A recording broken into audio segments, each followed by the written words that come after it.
God, whatever you need to do, Lord, that you have given to us. Lord, we say thank you for another day, Lord, that we have another privilege, Lord, to heard your message, Lord. Lord, we say, continue na samahan kami sa aming kalagitnaan, Lord.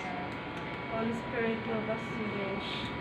Lord, we continue to pray for your cleansing, Lord. Continue to cleanse our hearts right now, Lord. Whatever ano man po yung mga kalagayan na aming mga puso na nakapulay ko, Lord, continue to cleanse us so that we may be worthy to worship, Lord. Hallelujah. Can you sing this song? Pinupuri ka namin kami. Pinupuri ka namin, O Jesus. Pinataas sa iyo ang kamay. Pinataas sa iyo aming kamay. Pinagpupurihan ka ng bagong araw. Pinagpupurihan ka ng bagong awit. Sinasamba ang tanging ngalan mo. Pinupuri ka namin, O Jesus. Itinataas sa iyo aming kamay.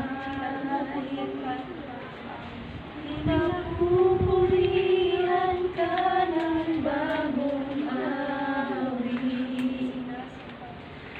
Sinasamba ang tanging ngalan mo.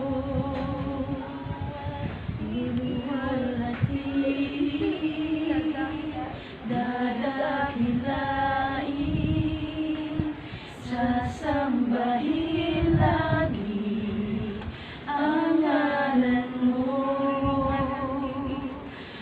Pray hindi natin nararamdaman yung naiinip tayo o hindi natin nararamdaman na nagsasawa tayo.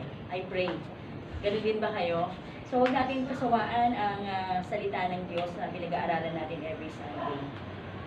Sino dito ang masaya?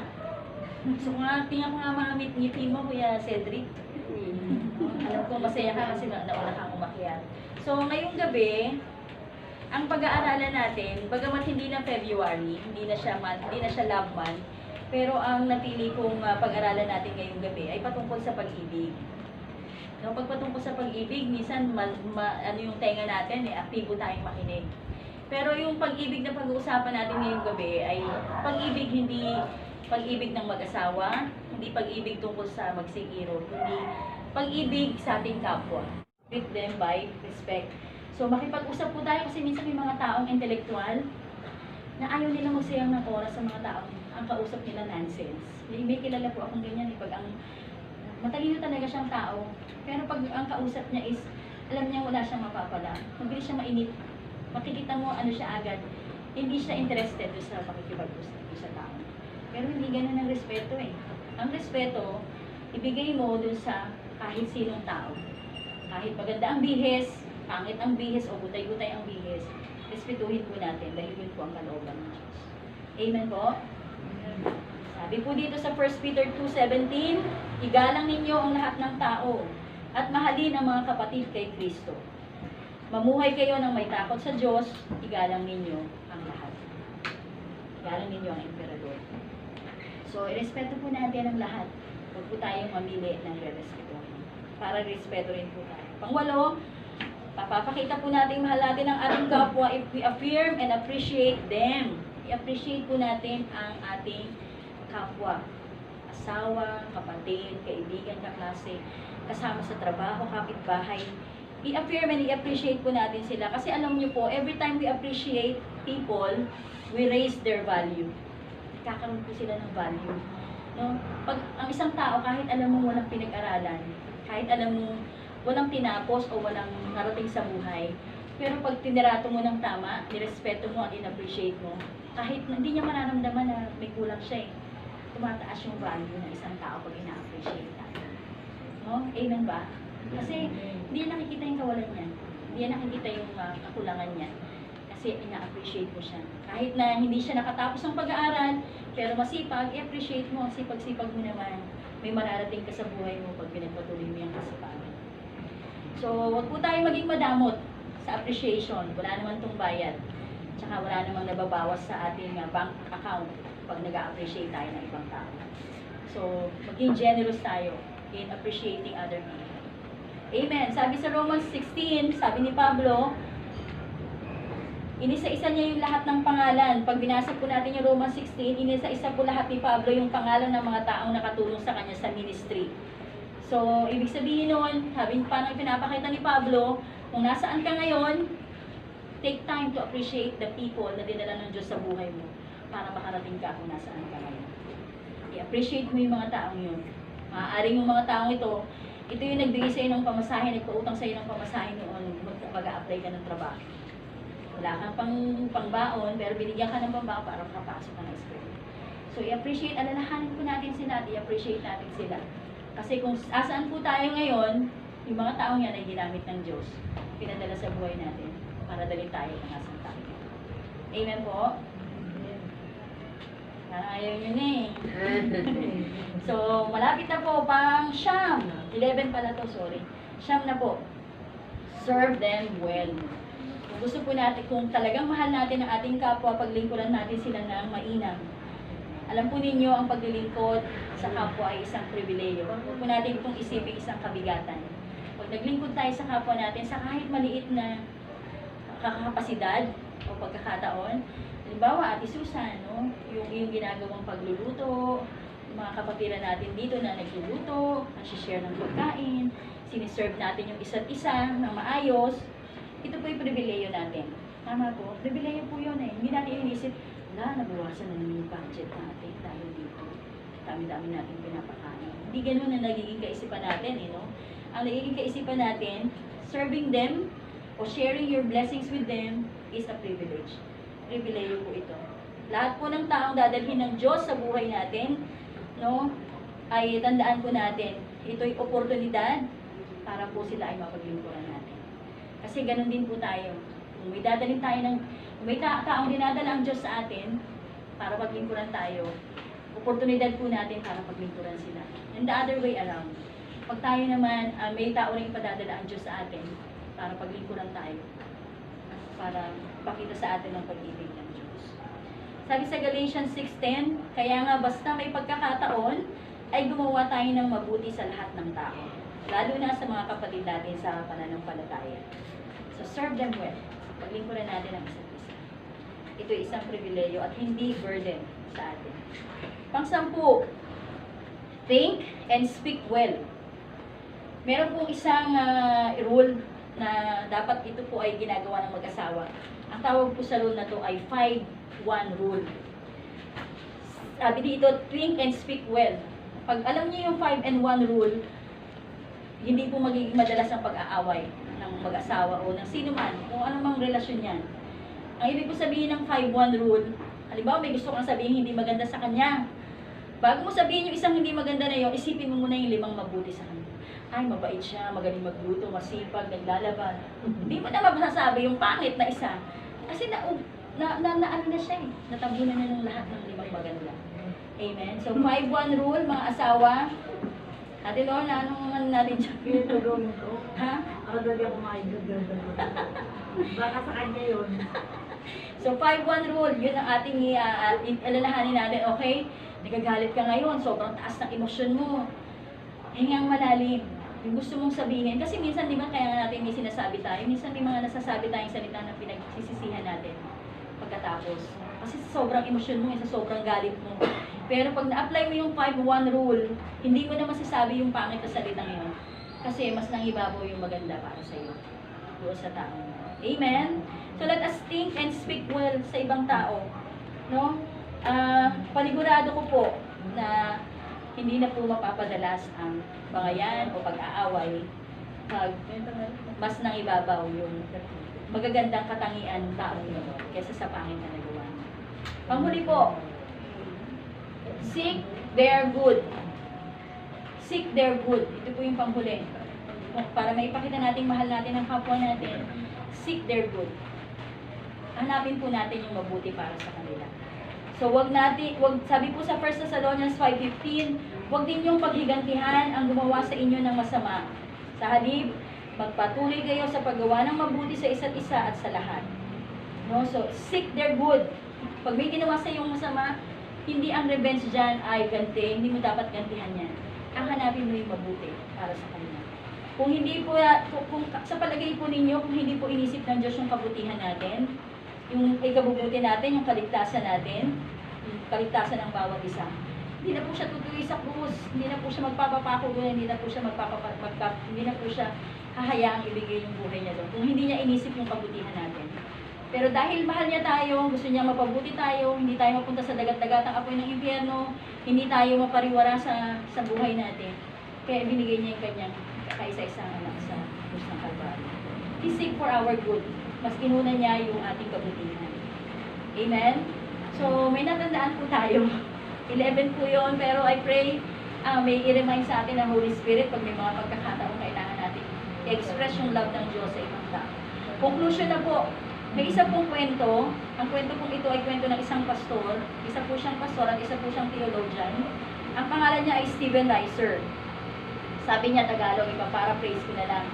Sabi niya, buong buhay ko, narinig ko na ang katuruan na mahalin ang Diyos at mahalin ang kapwa. At sabi ng isip ko, yan ang tamang gawin.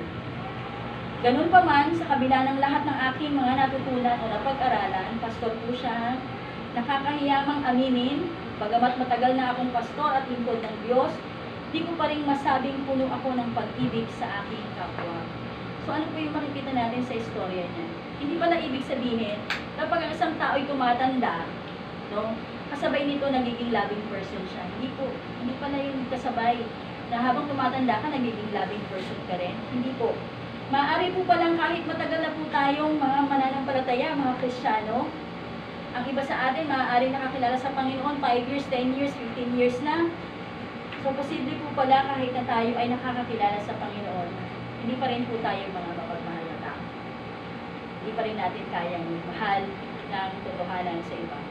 Maaari din po palang sa tinagal-tagal nating mga Kristiyano, marami na tayo natutunan, narinig na magagandang teachings and trainings na nadaluhan, yet hindi pa rin po tayo lumalago sa pag-ibig. Pwede po pala yun. Wala pa rin po tayong pakialam sa ating kapwa. Posible din po pala kahit matagal na tayong magkakasama dito sa loob ng building na to, meron pa rin tayong mga kasama na hindi pa natin alam ang buong pangalan. Panginoon, kailangan po namin kayo. Kailan po namin kayo nakitang nagutom at aming pinakain. O nauhaw at aming pinainom. Kailan po kayo naging dayuhan at aming pinutuloy? O kayo'y hubad at aming dinuntan? At kailan po namin kayo nakitang nagsasakit o naglanggo at kayo'y aming pinalaw? Sasabihin ng hari, tandaan ninyo nang gawin niyo ito sa pinakahamak sa mga kapatid kong ito. Sa akin ninyo ito nagsimula. Amen. Thank you, Mrs. Sige So, nakita natin doon, sabi ng Panginoon, pag ginawa pala natin yun sa tao, ginagawa natin yung para sa Kanya. Yung pinatutuloy natin, pag walang matuluyan, ginagawa natin yun para sa Panginoon. Yung pinapakain natin na gugutom, ginagawa natin yun para sa Panginoon. So, yun ang maging motivation natin, na hindi natin gagawin yung mabuti dahil may iniisip tayong kapalit. Kundi, ang gagawin natin yung mabuti kasi alam natin ginagawa natin yung para sa Panginoon. Amen po ba? May natutunan po kayo? May natutunan po tayo? Sige tayo kung lahat ay tumayo at nalalaki.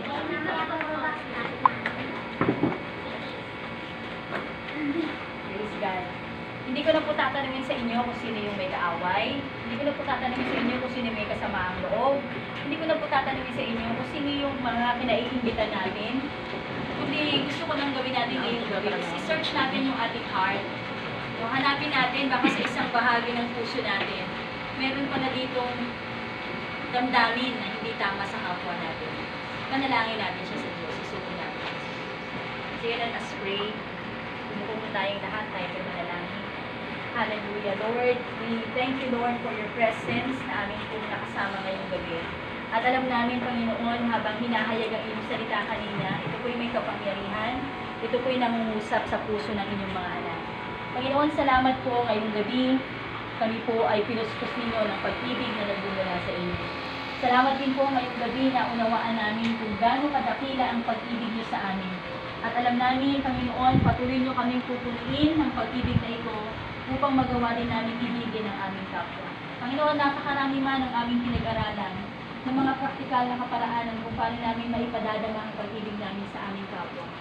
Panginoon, sa lahat ng iyon, hinihiling namin ang banal na Espiritu Santo ay tulungan kami na maipakita sa aming kapwa ang aming pagmamahal, ang aming pagrespeto, ang aming pagsasalita ng tama, ang aming pagbibigay ng paggalang.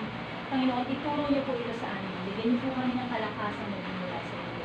And Lord, I just pray na anumang pagkakataon, anumang sitwasyon, Panginoon, na mangyayari sa aming buhay, hayaan niyong maipakita namin na kami ay mga lingkod mo, kami ay tagasunod mo, Panginoon, sa pamamagitan ng pagpapakita namin ng pag-ibig namin sa aming kapwa. Panginoon, salamat.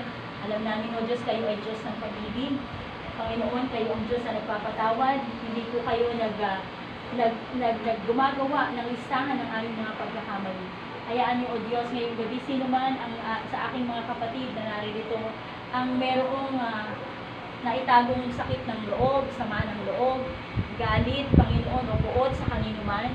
Lord God, I just pray, i-release niyo po, Panginoon, yung power of forgiveness sa kanila. Lord, let them forgive, Panginoon, these people, at hayaan niyong maranasan nila, Panginoon, that as they forgive others, Panginoon, sila po ang unang lalaya, O Diyos, sa lahat po ng kabigatan ito. Lord, we pray na lahat po ng mga taong nakasakit sa amin ay pinapatawad na po namin ngayong gabi. We release our forgiveness, Panginoon, sa kanila. In the mighty name of Jesus, in the mighty name of Jesus. Panginoon, salamat. Panatilihin niyo pong maiwan sa aming puso ang lahat po ng salita mo na aming narinig ngayong gabi. Hayaan niyo ito'y mamunga, O Diyos, at maipamuhay po ng bawat isa. Maraming salamat, Panginoon. Pagpalain niyo po ang aking mga kapatid na hindi nagsasawa at hindi naiinip na makinig ng inyong salita every Sunday sa lugar na ito. Lord, alam namin ang mga salitang ito ay magiging kalakasan ng aming pananampalataya. Ang mga salita mo na aming pinag-aaralan every Sunday sa lugar na ito ay magpapalakas ng aming pananampalataya at magiging pagkain ng aming spirito at kaluluwa. Maraming salamat, Panginoon, sa lahat po ng mga panalangin namin, sa bawat isa, may individual prayers po kami. Panginoon, lahat ng ito itinataas namin sa inyong mapagpalang trono. Panginoon, alam namin, you are an answering God. Kayo ang Diyos na sumasagot sa panalangin. Kayo ang Diyos ng mga imposible. Wala pong mahirap sa inyo. Katagpuin niyo po ang lahat ng prayers namin, O Diyos. Ito man ay pangangailangang pinansyal, ito man ay kagalingang pisikal, ito man ay oportunidad para sa makapagtrabaho. Lahat ng ito, Panginoon, ay tinataas po namin sa inyo. Katagpuin niyo po ito, O God, in the name of Jesus Christ. In the name of Jesus Christ. At ngayon pa lang, Panginoon, inaangkin na po namin na lahat ng panalangin ito ay tinubod mo na sa pangalan ni Jesus. Habang maingat po namin ibinabalik sa inyo ang pinakamataas na papuri, parangal, pagsamba, pasasalamat at tatangi lamang sa pangalan ng aming Panginoon Jesus. Ang lahat ay magsabi na. Amen.